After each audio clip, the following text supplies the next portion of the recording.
السلام عليكم ورحمة الله وبركاته. أهلا بيكم كل متابعينا على قناتنا كريز وحبان. يا رب تكونوا بخير. النهاردة إن شاء الله هنعمل المكرونة بالبشاميل، بس مش هنعملها بقى باللحمة المعصجة، لا هنعملها بالفراخ، وهتبقى بطريقتها حلوة جدا. طبعا المكرونة بالبشاميل ما يختلفش عليها اتنين، ومن الآخر كده إن شاء الله هتكوني أستاذة فيها. هتعمليها بطريقة حلوة قوي، وهقولك إزاي تزودي كمية البشاميل بنفس كمية اللبن اللي انت بتستعمليها كل مرة، وكمان يكون قوامه جوسي. وهقولك على تتبيلة للفراخ رهيبة جدا، هتنقلك الفراخ في حتة تانية خالص، وازاي تزودي كمية الفراخ بتاعتك لو كانت قليلة. يلا بقى نقول بسم الله ونشوف هنعمل ايه. اول حاجة جبنا بانيه، غسلناه طبعا كويس جدا وسبناه يتصفى، وبعد كده هبدأ اقطعه شرايح زي ما حضرتك شايفة كده. ولو حضرتك عاوزة تقطعي حاجة تانية بس ده براحتك، بس انا شايفة ان التقطيعة دي مناسبة جدا. طبعا انا جبت البانيه وغسلته غسلة كويسة جدا وبالليمون كده، وضيعت كل الزفارة اللي فيه، واتأكدت ان هو اتصفى تماما من اي مية فيه. هخلص بقى التقطيع وبعد كده هقول لكم هنعمل بيه ايه. آه عاوزه اقول لك التتبيله اللي احنا هنعملها للفراخ دي هتنقلها زي ما قلت لك في حته تانية خالص، وهتخليكي وانت بتاكلي البشاميل بتاعتك بتستمتعي بطعم الفراخ. حلو قوي. معانا بقى التوابل، هيبقى معانا ملح وبصل بودره وتوم بودره وفلفل وبابريكا. انا مستخدمه هنا معلقه صغيره من كل حاجه ما عدا البابريكا والفلفل الاسود. وكمان هحط معايا صوص الباربيكيو. صوص الباربيكيو من الحاجات الحلوه قوي، سواء انت جايباه مدخن او عادي برضو هيديكي طعم حلو قوي للوصفه. وكمان معانا معلقه او معلقتين كده من الصويا صوص.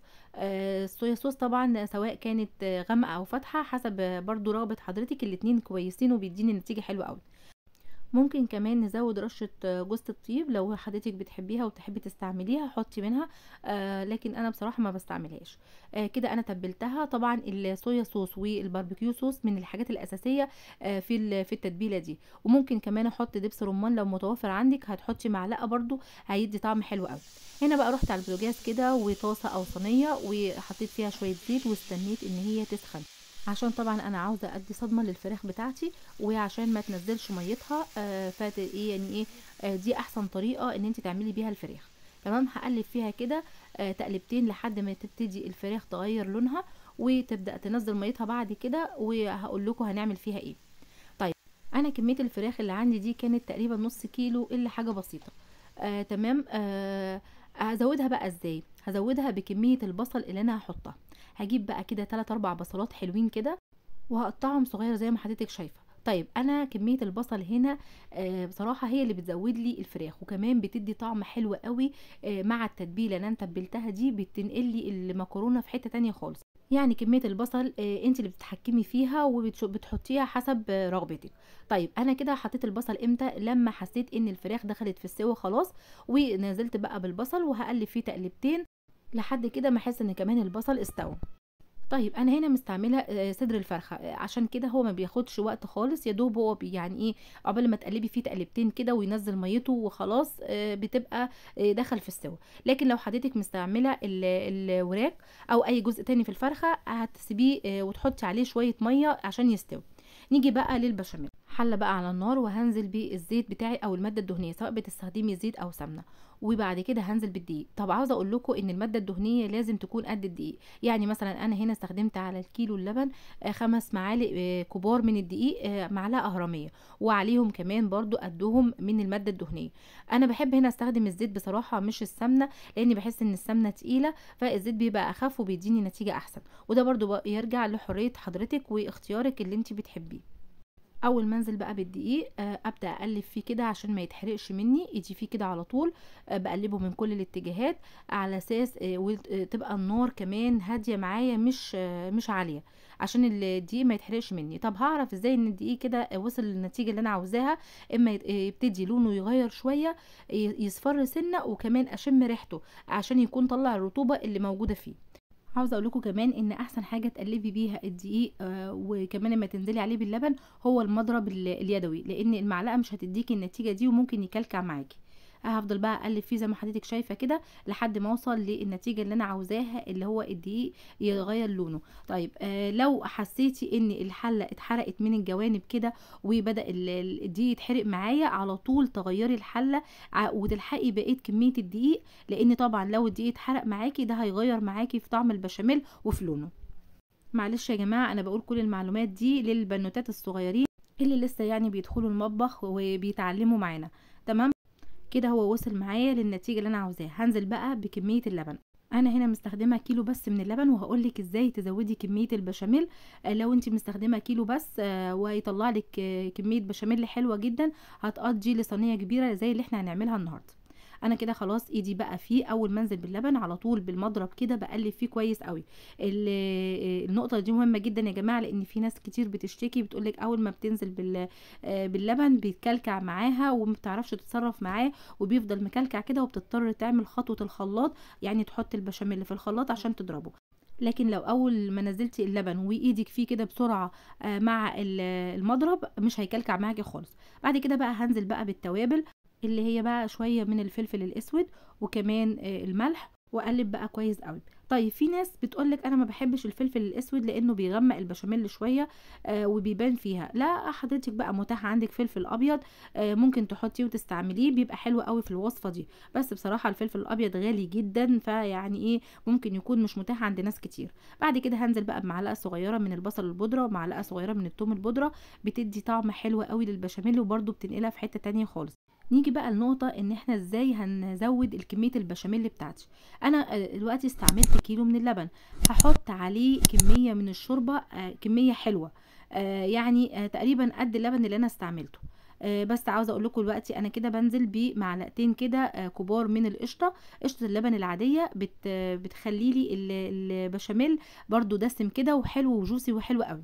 طيب نرجع لنقطه الشوربه. انا حطيت عندي بقى شوربه تكون دسمه كده حلوه، شوربه لحمه، شوربه بط، شوربه فراخ. هنزل بكميه محترمه كده قد كميه اللبن شوربه، فده هيزود لي كميه البشاميل. طب ما عنديش شوربه، هستعمل مكعب مرقه وهحط شويه ميه، هزود ميه. ده برضو هيخلي لي يعني ايه هعوض مكان الشوربه. كده اكون انا خلصت بقى كل المكونات بتاعتي. طبعا المكرونه سلقتها، المكرونه بتتسلق بس بميه وملح، مش ما بتحطش فيها زيت.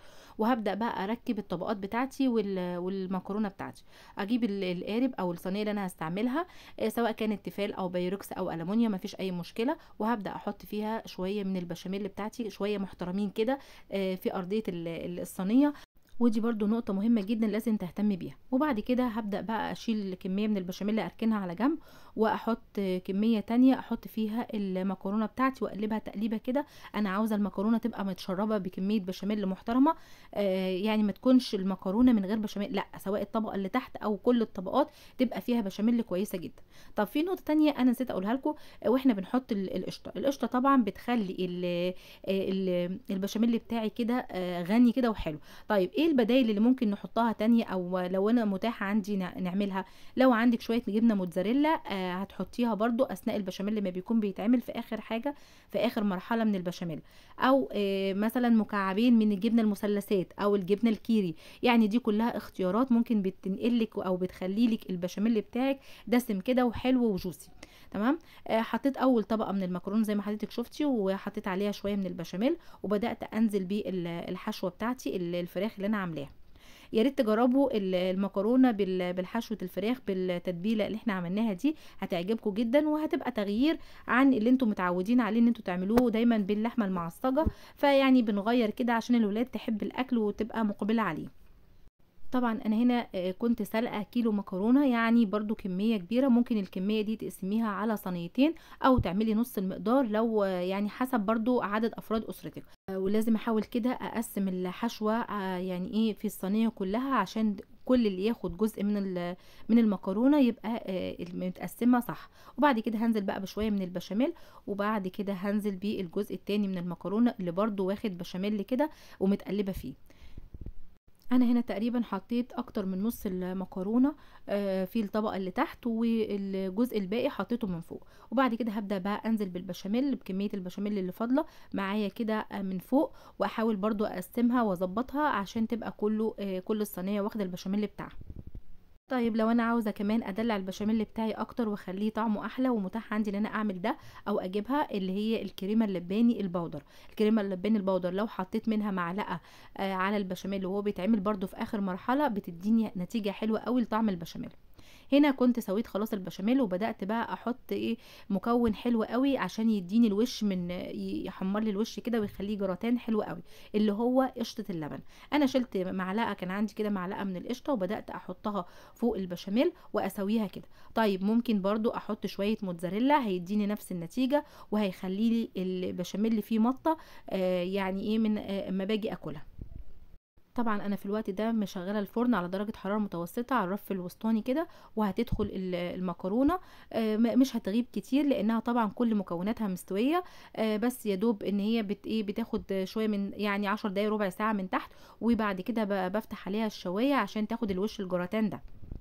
طبعا يا جماعة أنا ما بستعملش بيض خالص في البشاميل، سواء بحط في البشاميل بيض أو على وش البشاميل من فوق بيض، لأ، لأن البيض بيعمل لي زفارة وريحة مش مستحبة في البشاميل. بس لما هتحطي معلقة القشطة من فوق هتديكي طعم وريحة ولون حلو قوي للمكرونة بتاعتك.